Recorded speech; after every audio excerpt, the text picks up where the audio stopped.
Boa tarde, meus irmãos. Um prazer estar aqui com vocês e vamos nesta tarde, dar continuidade em nossos estudos.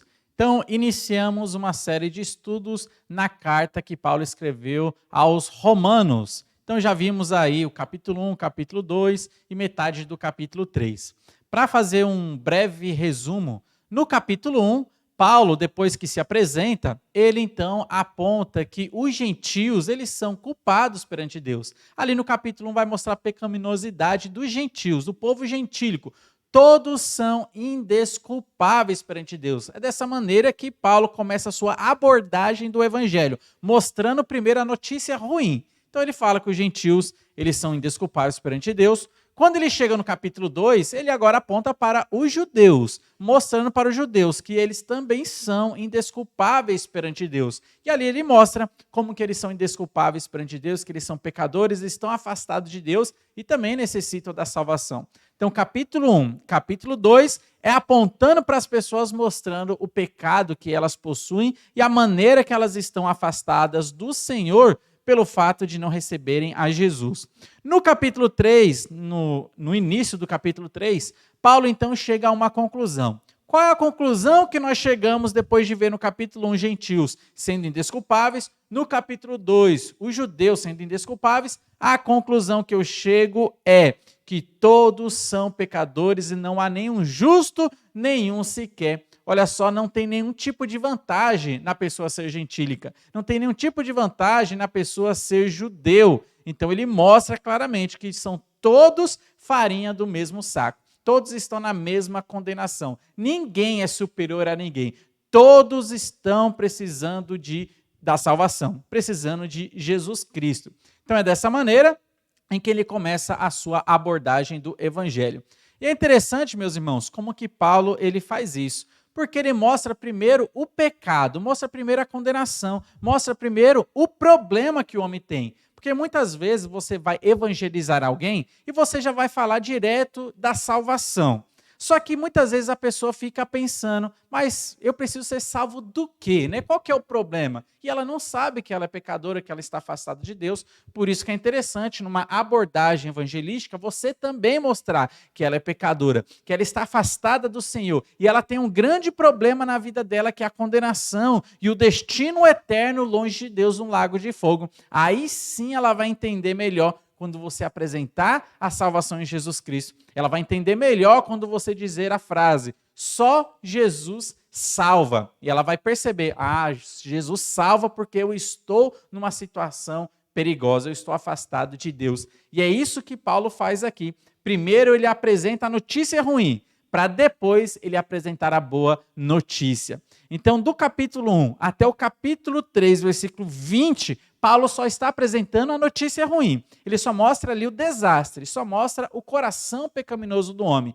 A partir daí, ele mostra, então, do 3 a partir do versículo 21, ele mostra, então, a solução, a justificação em Jesus Cristo. Se o homem não é justo diante de Deus, como ele pode, então, ser justificado? Então, a nossa live de hoje, nós vamos tratar esses dois capítulos, o capítulo 3, a partir do versículo 21, e o capítulo 4. Então, capítulo 3 e o capítulo 4, nós vamos ver a boa notícia do evangelho. Saímos da notícia ruim e agora a boa notícia. E nessa boa notícia aqui nós vamos ver o assunto da justificação. Olha só o que diz o capítulo 3, versículo 21 ao 23. Diz assim: Mas agora, sem lei, se manifestou a justiça de Deus, testemunhada pela lei e pelos profetas. Justiça de Deus mediante a fé em Jesus Cristo, para todos e sobre todos os que creem, porque não há distinção, pois todos pecaram e carecem da glória de Deus. Aqui Paulo ele deixa claro que essa justificação já tinha sido dita no Antigo Testamento.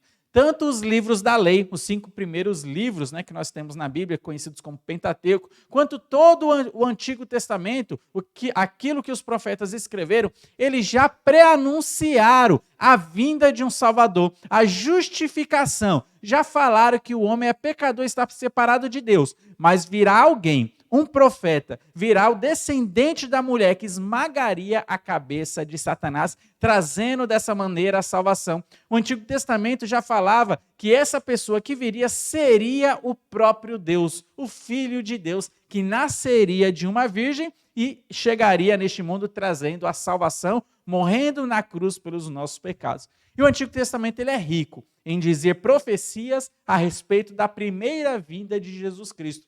O Antigo Testamento fala sobre o nascimento de Jesus, fala sobre a mãe terrena aqui de Jesus Cristo, fala sobre o local que Jesus Cristo nasceria, fala como que ele viveria aqui na terra, também fala como seria o seu sofrimento aqui na terra, por exemplo, Isaías capítulo 53, fala da sua agonia ali na cruz, a sua morte ali na cruz, fala também da sua ressurreição. Olha só, o Antigo Testamento fala muita coisa e nos traz muitos detalhes sobre a primeira vinda de Jesus Cristo aqui para a terra. E é isso que o Paulo está dizendo aqui nesses versículos aqui do versículo 21 ao 23. O que eu estou pregando, a justificação que eu estou falando em Jesus Cristo, olha, já está anunciada no Antigo Testamento. E Paulo deixa claro, todos nós somos pecadores, todos estamos separados de Deus, mas para com Deus não há acepção de pessoas. Qualquer pessoa que crê no sacrifício de Jesus Cristo, ela recebe essa salvação. E Deus não vai negar a salvação para essa pessoa. Vai depender se ela quer crer no sacrifício de Jesus Cristo, Deus então concede gratuitamente essa salvação. Olha só que interessante aqui o versículo 24, e eu coloquei esse versículo aqui na tela para você acompanhar. Romanos 3:24 diz assim: sendo justificados gratuitamente por sua graça, mediante a redenção que há em Cristo Jesus. Então, Paulo, fazendo a sua abordagem do Evangelho, ele deixa claro que essa salvação, que essa justificação, ela vem de uma maneira gratuita, é de graça, né? Mediante a redenção, a libertação que nós temos e encontramos em Cristo Jesus. Uma coisa interessante, eu coloquei a palavra gratuitamente aí em vermelho, porque eu queria mostrar a palavra no grego, no original, qual palavra é e quais possíveis traduções, né, que essa palavra nos traz. A palavra no grego de gratuitamente é doeran. Então, essa é a palavra no grego. Ela pode ser traduzida tanto pela palavra gratuitamente, que é o que está aqui nessa versão da minha Bíblia, ou ela pode ser traduzida também por essa outra palavra, sem motivo. Essa mesma palavra aí no grego, dorian, ela aparece em João, capítulo 15, versículo 25. E nesse versículo, ela é traduzida com essa outra palavra, sem motivo, como está escrito aí. Isto, porém, é para que se cumpra a palavra escrita na sua lei. Odiaram-me sem motivo. Aqui é dorian, a palavra que aparece no grego para a gente. E aqui é traduzido pela palavra sem motivo. Olha só que interessante, isso nos ajuda a compreender melhor o Romanos, capítulo 3, versículo 24.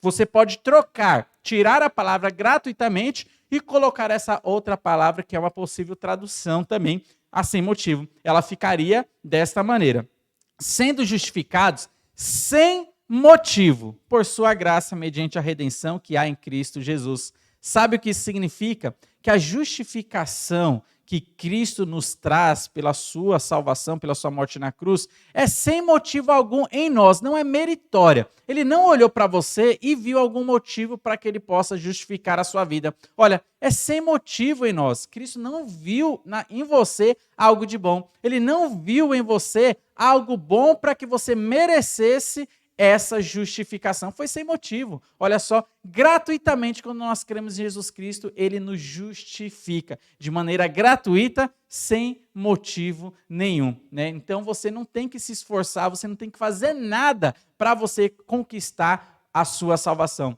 Ela é gratuita, basta você apenas pedir para Deus, implorar para Deus, invocar o nome de Deus, porque todo aquele que invocar o nome do Senhor será salvo. É o que a palavra de Deus, ela nos fala, ela nos orienta. Olha só uma outra coisa também interessante. Olha só o versículo 25 e 26. Diz assim: a quem Deus propôs no seu sangue como propiciação mediante a fé, para manifestar a sua justiça, por ter Deus, na sua tolerância, deixado impunes os pecados anteriormente cometidos, tendo em vista a manifestação da sua justiça no tempo presente, para ele mesmo ser justo e justificador daquele que tem fé em Jesus. Então, esses versículos também mostrando a justificação em Jesus Cristo.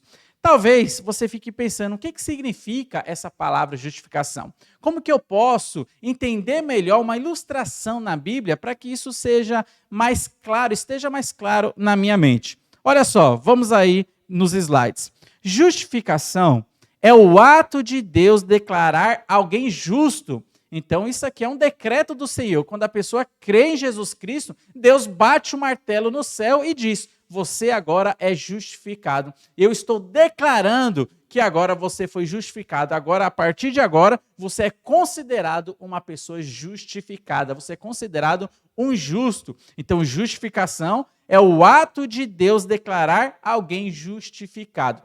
Se a pessoa não crê em Jesus Cristo, Deus não vai declarar essa pessoa justificada. Mas quando a pessoa crê no sacrifício de Jesus Cristo, Deus então assim declara essa pessoa justificada.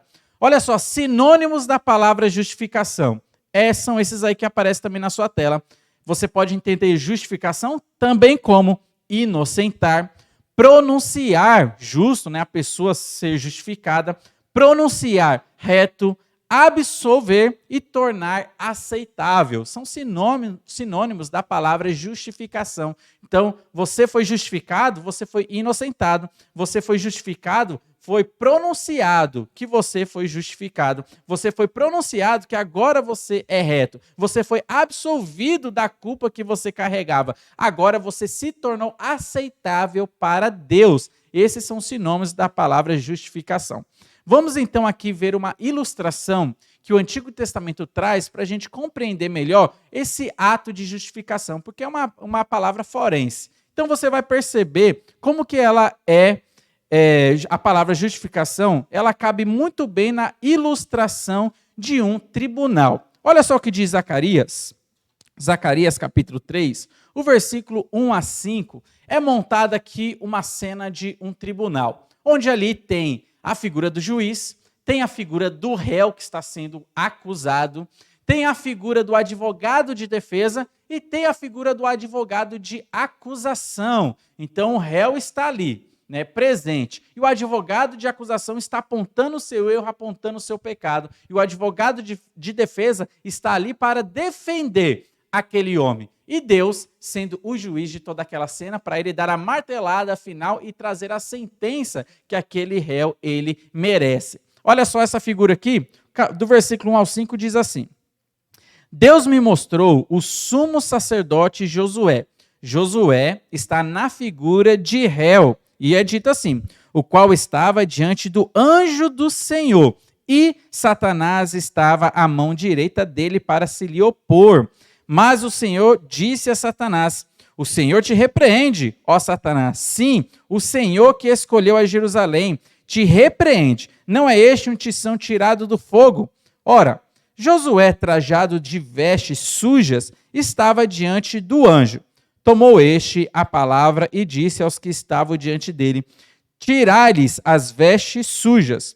A Josué disse: eis que tenho feito que passe de ti a tua iniquidade e te vestirei de finos trajes. E disse eu: ponham-lhe um turbante limpo sobre a cabeça. Puseram-lhe, pois, sobre a cabeça um turbante limpo e o vestiram com trajes próprios, e o anjo do Senhor estava ali.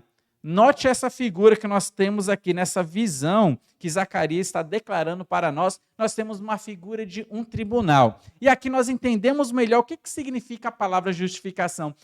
Nós entendemos melhor o que nós passamos quando nós cremos no sacrifício de Jesus Cristo e fomos declarados justos. Josué estava aqui com o seu pecado. E, de fato, ele merecia a condenação. De fato, o tribunal deveria declarar ele culpado e dar a condenação para ele, a condenação de morte eterna. para este homem Josué. Ele estava ali na presença daquele tribunal, ele estava com as suas roupas sujas, que simbolizam e representam o pecado que ele tem, o pecado que ele carrega. Mas de um lado estava Satanás, e Satanás como advogado de acusação, mostrando que ele era culpado, Josué merecia a condenação, ele não merece a salvação. Só que do outro lado estava o advogado de defesa, que é Jesus Cristo. E o que Jesus Cristo ele fez ali? Nós podemos entender na história. Para nos justificar, ele não ali chegou para Josué e falou, não, eu vou esquecer o seu pecado e você então não vai ser condenado. Pelo contrário, esse advogado de defesa, ele assumiu a nossa sentença. Ele veio aqui na terra, morreu na cruz pelos nossos pecados. E dessa maneira, Deus então pôde ali salvar a vida de Josué, dando para ele roupas novas. E essas roupas novas que Josué ganhou de Jesus Cristo simbolizam as roupas de justiça, as roupas de justificação. Nesse texto nós temos uma bela ilustração para a gente entender melhor o que é a justificação.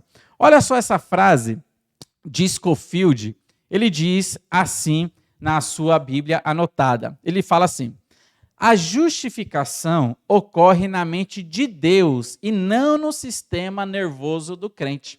Olha só que frase muito interessante que ele falou aqui. A justificação ocorre na mente de Deus e não no sistema nervoso do crente. Isso é interessante porque muitas pessoas creem em Jesus Cristo, são justificadas, mas ela fica pensando, eu aceitei a Jesus, mas não senti nada. Parece que nada mudou na minha vida, né? Eu acabei de aceitar Jesus Cristo, mas eu não senti Ele dentro de mim. Olha só o que essa frase está dizendo. A justificação acontece na mente de Deus. É um ato eterno declarado do Senhor. Isso não ocorre no seu sistema nervoso. Isso não significa que quando uma pessoa crê em Jesus Cristo, que ela tem que sentir alguma coisa no seu corpo. Porque a justificação mexe com o nosso espírito e não com o nosso corpo. A justificação mexe com o nosso espírito e não com o nosso sistema sensitivo. A justificação é um ato que Deus declara no céu, mostrando e declarando e decretando que você agora é uma pessoa justificada.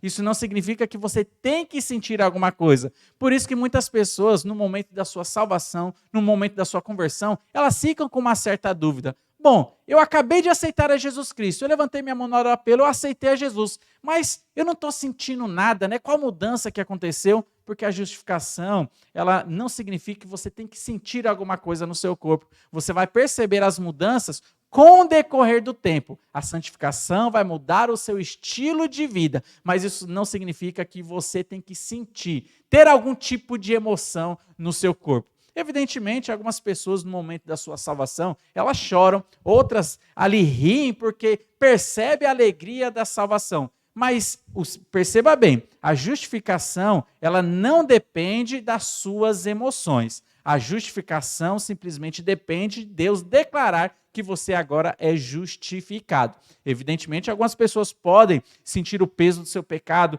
chorar ali amargamente. No momento da salvação, outras pessoas ali pode até dar gargalhada, porque agora eles estão percebendo a alegria da riqueza que receberam na salvação em Cristo Jesus. Mas é uma frase muito interessante. A justificação ocorre na mente de Deus e não no sistema nervoso do crente. Vamos voltar aqui para esses versículos de Romanos capítulo 3. E aqui nós veremos um pouco como que era a salvação no Antigo Testamento. Será que a salvação ela era diferente? E aqui cabe salientar que nós somos dispensacionalistas, né? Nós temos uma interpretação dispensacional. E algumas pessoas, por exemplo, do outro lado, que é o lado aliancista, nos trazem algumas acusações que são falaciosas. Eu já vi a acusação mostrando o seguinte: quem é dispensacionalista acreditava que no Antigo Testamento a salvação se conseguia por uma maneira. E no Novo Testamento que mudou, né, o método de conseguir a salvação. Então a salvação pela fé é só no Novo Testamento. No Antigo Testamento tinha que ser pelas obras, pela observância da lei.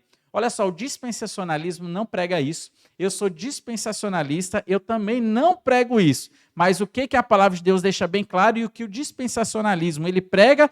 Que a salvação sempre foi pela fé. Tanto no Antigo Testamento quanto no Novo Testamento, a salvação sempre foi pela fé na pessoa do Salvador de Jesus Cristo. E esses versículos vão deixar claro para a gente. O 25 e o 26 diz assim: a quem Deus propôs no seu sangue como propiciação, mediante a fé, para manifestar a sua justiça, por ter Deus, na sua tolerância, deixado impunes os pecados anteriormente cometidos, tendo em vista a manifestação da sua justiça no tempo presente, para ele mesmo ser justo e justificador daquele que tem fé em Jesus. Esse versículo, esse texto está dizendo para nós que Deus, ele deixou impune os pecados dos homens do Antigo Testamento, porque ele já estava em vista a vinda de Jesus Cristo, a manifestação da justificação em Jesus Cristo, no tempo presente em que Jesus Cristo veio aqui na terra na sua primeira vinda e morreria pelos pecados de todas as pessoas. Então Deus já estava aceitando a fé das pessoas no Antigo Testamento, quando a fé delas cria no Messias que viria para resolver o problema do pecado. Ainda que, no tempo, ele ainda não tinha vindo aqui na terra, mas Deus já levava em consideração a salvação dessa pessoa, mesmo antes da morte de Jesus Cristo aqui na terra, porque Deus já estava em vista que Jesus Cristo viria e resolveria o problema do pecado. Não somente das pessoas que viveram depois de Cristo, mas também resolveria o problema do pecado das pessoas que viveram antes de Cristo. E aqui eu gostaria de mostrar essa imagem que está aparecendo aí na sua tela, que vai nos mostrar melhor, entender melhor como que funcionava a fé no Antigo Testamento e no Novo Testamento. Olha só, nessa imagem que você está vendo aí uma linha do tempo e uma cruz bem no meio, simbolizando o período de Jesus Cristo que ele estava aqui na terra, sua morte na cruz. As pessoas que viviam antes de Cristo, elas eram salvas pela fé. Nunca mudou, nunca foi diferente. Então a salvação sempre foi pela fé. Do começo ao fim, salvação sempre pela fé. Só que a fé das pessoas do Antigo Testamento que viveram antes da vinda de Cristo era uma fé que olhava para frente, uma fé que tinha uma esperança da vinda de um Messias que resolveria o problema do pecado. E eles tinham a Bíblia, o Antigo Testamento, que mostrava que viria o Salvador e ele morreria pelos pecados das pessoas. Então, como que a pessoa evidenciava ali a sua fé naquele período? Quando ele oferecia um animal em sacrifício para Deus, mostrando dessa maneira que ele acreditava que aquele animal era apenas um simbolismo da morte verdadeira de Jesus Cristo que viria aqui na terra. Diferente dos tempos de hoje, né? A nossa fé, ela olha para trás, para um ato que já aconteceu. Ela olha para trás para um ato já consumado. Então, quando você crê em Jesus Cristo, você crê no Jesus Cristo que já veio aqui na terra, morreu na cruz pelos nossos pecados e ressuscitou para a nossa justificação. No Antigo Testamento, as pessoas, a fé dela olhava para frente, no Jesus Cristo que ainda viria. Então essa aqui é a diferença que nós temos a respeito da fé. Olha só os versículos 27 a 31 para a gente concluir o capítulo 3, diz assim: onde, pois, a jactância foi de toda excluída, por que lei? Das obras? Não, pelo contrário, pela lei da fé. Esse versículo 27 nos deixa claro que homem nenhum pode se orgulhar da sua salvação, porque não foi ele quem conquistou essa salvação. Ele recebeu gratuitamente, sem motivo algum, essa salvação de Deus. A salvação pertence a Deus, né? Então o versículo deixa bem claro que a fé ali não é motivo de ninguém se gloriar perante Deus, mas ele simplesmente está recebendo gratuitamente. Olha só o 28. Concluímos, pois, que o homem é justificado pela fé, independente das obras da lei. Então, aqui nesse versículo 28, ele traz a conclusão. A salvação é pela fé em Jesus Cristo. Não é por boas obras, não é pelos seus esforços, não é por aquilo que você faz ou deixa de fazer. Salvação é simplesmente crer em Jesus Cristo, que ele morreu na cruz por você. E termina assim o 29 a 30. É porventura Deus somente dos judeus? Não é também dos gentios? Sim, também dos gentios, visto que Deus é um só, o qual justifica por fé o incircunciso e mediante a fé o incircunciso. Anulamos, pois, a lei pela fé? Não, de maneira nenhuma. Antes confirmamos a lei. E é dessa maneira que nós somos salvos em Jesus Cristo pela fé, não é pelas obras da lei. O propósito da lei, como Gálatas fala, o fim da lei é Cristo. Ou seja, a finalidade da lei é apontar para Jesus Cristo. A lei, quando é apresentada para você, você se depara com a lei, você vai enxergar a sua pecaminosidade, você vai enxergar as suas falhas, porque você não consegue chegar ao padrão de justiça que a lei exige, porque a lei é um reflexo da justiça e santidade de Deus, e você vai perceber que você peca em todos os pontos da lei. Então a lei ela foi dada com esse propósito, de mostrar que você é pecador e você não tem salvação, e você não consegue, e você é incapaz de cumprir a lei, cumprir os 10 mandamentos, e dessa maneira você não consegue salvação. Mas a finalidade da lei é Cristo. Quando a lei mostra o seu pecado, imediatamente ela aponta para Cristo também, mostrando: Cristo é a salvação. Em mim, você não vai conseguir salvação, mas se você for para Cristo, é nele que você encontra a salvação, porque ali está o homem perfeito, ali está o Deus que desceu do céu, aqui para a terra, para morrer pelos seus pecados. E é dessa maneira que nós cumprimos a lei. A justificação ali ganha através do sacrifício de Jesus Cristo.